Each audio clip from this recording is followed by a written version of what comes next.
సామాజిక ఉద్యమకారుడు.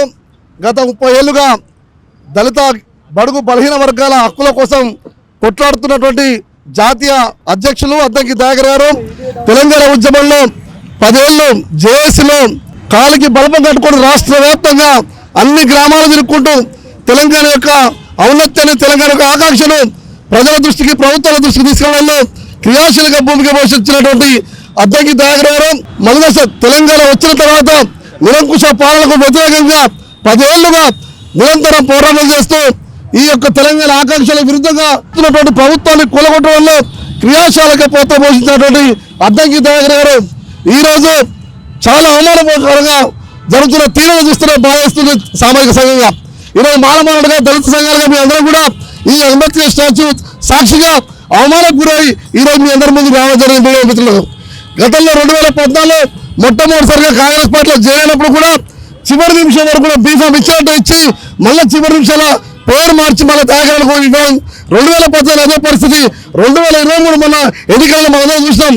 చివరి నిమిషం వరకు కూడా ఉత్కంఠగా ఆయన పేరు మొత్తం కూడా బలం చేయడం, తర్వాత టికెట్ లేకుండా అన్యాయం చేయడం, తర్వాత 2024లో కూడా ఎమ్మెల్సీగా మీరు నామినేషన్ వేసుకోవాలని చెప్పి అధిష్టానం నుంచి క్లారిఫికేషన్ వచ్చాక, అధిష్టానం నుంచి క్లియర్ కట్ ఆదేశాలు వచ్చాక కూడా ఆయన నామినేషన్ పత్రాలు మొత్తం రెడీ చేసుకొని బయటకు వెళ్ళే క్రమంలో 9 రాష్ట్రాల్లో సైన్యం బలంగా ఉంది.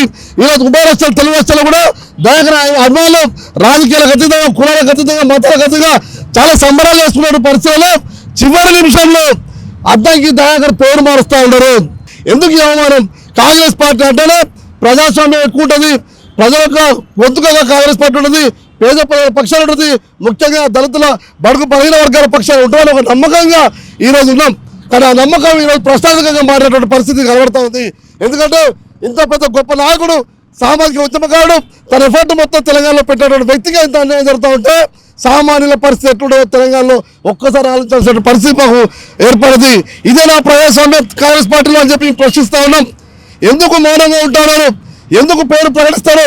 ఎందుకు మీడియాకు నిగిలిస్తారు? ఎందుకు మీరు నామినేషన్ అని చెప్పి ముందు పంపిస్తారు, తర్వాత ఎందుకు పేరు మారుస్తారు? చెప్పాల్సిన బాధ్యత ఉంది. దీని వెనుక కుట్రగా చెప్పాల్సిన బాధ్యత కూడా ఏఐసీసీ మీద ఉందని చెప్పి ఈ సందర్భంగా అడుగుతున్నాం. ఎందుకంటే పేరు మొత్తం అయిపోయి నామినేషన్ ముందే పేరు మారుస్తారు. దీని వెనుక అద్దంకి రాజకీయ ఎదుగుదలను అడ్డుకుంటున్నటువంటి వ్యక్తులు ఎవరో ఈ ఏఐసీసీ పెద్దలందరూ చెప్పాల్సిన బాధ్యత మేము అడుగుతున్నాం. పౌర సమాజంగా, తెలంగాణ ఉద్యమకారులుగా, మానమానుడుగా మేము దళిత సంఘాలుగా మేము అందరూ అడుగుతున్నాం. ఈ రోజు వాళ్ళ పేర్లను బయటపెట్టండి. ఈ వేదిక ద్వారా, ఈ మీడియా ద్వారా మేము ఒకటే చెప్పాల్స్తున్నాం. అద్దంకిని రాజకీయ ఎదుగుదలను అడ్డుకోనే శక్తులు ఏమన్నా కూడా వాటిని నిర్వీర్యం చేయడానికి మేము వెనకాడము. సమాజం మొత్తం కూడా ముందుకు వస్తుంది. దయాకర్ అంటే ఒక కులము, ఒక పార్టీ, ఒక మతం కాదు. దయాకర్ అంటే ఈరోజు సమాజంలో పౌరసభ, తెలంగాణ పౌరసభ మొత్తం కూడా ఆయన వెనుక ఉన్నారనే విషయాన్ని మర్చిపోతున్న విషయాన్ని గుర్తు చేస్తా ఉన్నాం. రేవంత్ రెడ్డి గారు పదే చాలా సందర్భాల్లో దయాకర్ వంశ ప్రస్తావన తీసుకొచ్చారు.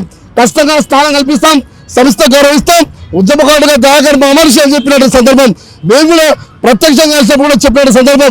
రేవంత్ రెడ్డి గౌరవ ముఖ్యమంత్రి గారికి విజ్ఞప్తి చేస్తా ఉన్నాం. అయ్యా, మీరు ఇచ్చిన మాటలు నిలబెట్టుకుంటారా లేదా? మీరు నిలబెట్టుకోండి.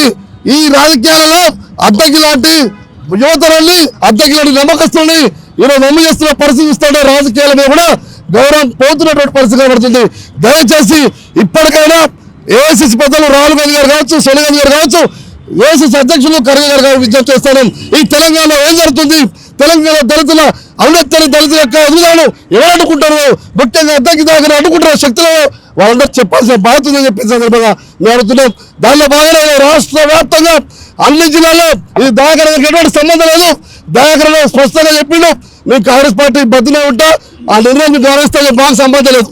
మేము ఉద్యమకారులుగా, అన్న అభిమానులుగా మా సొంత నిర్ణయంతో రాష్ట్ర వ్యాప్తంగా అన్ని జిల్లా కేంద్రాల్లో నిరసన తెలియజేస్తున్నాం. దానిలో భాగంగా ఈరోజు ట్యాంక్ బండ్ అంబేద్కర్ సాక్షిగా మాకు జరుగుతున్న అవమానాన్ని మీడియా ద్వారా ఈ తెలంగాణ సమాజానికి, పౌర సమాజానికి తీసుకెళ్లాల్సుకున్నాం.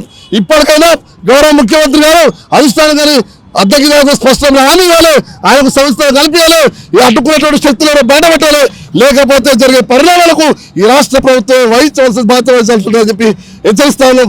దయాకర్ పట్ల అనుచిత వ్యాఖ్యలు చేస్తున్నటువంటి, లేదా అనవకరం చూస్తున్నటువంటి శక్తులు కూడా హెచ్చరిస్తున్నాం. బిడ్డ ఖబర్దార్, మీరు ఏ మూల దాక్కున్నా, మీరు ఏ అధికారం ఉన్నా, మీరు ఎంత గొప్పలో కానీ ఈ తెలంగాణ తెచ్చుకోవాలో సీమాతో ప్రభుత్వాలు తరిమి కొట్టాలి. ఈరోజు నిరంకుశ పాలన అనుభవిస్తూ చేస్తున్నటువంటి టీఆర్ఎస్ పాలనలో వాళ్ళని నిలబెట్టడానికి మా యొక్క దళితుల చివరి చెక్కులు కాంగ్రెస్ పార్టీ ప్రభుత్వంలో విషయాన్ని గుర్తు చేస్తా ఉన్నాం. మేము ఎక్కడ ఏ పొక్కలు వేస్తున్నాం మేము వదిలిపెట్టే ప్రసక్తి లేదు. ఖచ్చితంగా రాష్ట్ర వ్యాప్తంగా అన్ని జిల్లాకైనా నిరసన చెప్తాం. ఖచ్చితంగా కాంగ్రెస్ పార్టీ నిర్వహిస్తాం. గౌరవ ముఖ్యమంత్రి గారు కూడా కలిసే ప్రయత్నం చేస్తాం. ఆ ప్రయత్నంలో కూడా వారు మాకు కలవకపోతే భవిష్యత్ కార్యక్రమాలు తీసుకుంటామని చెప్పి తెలియజేస్తున్నాం.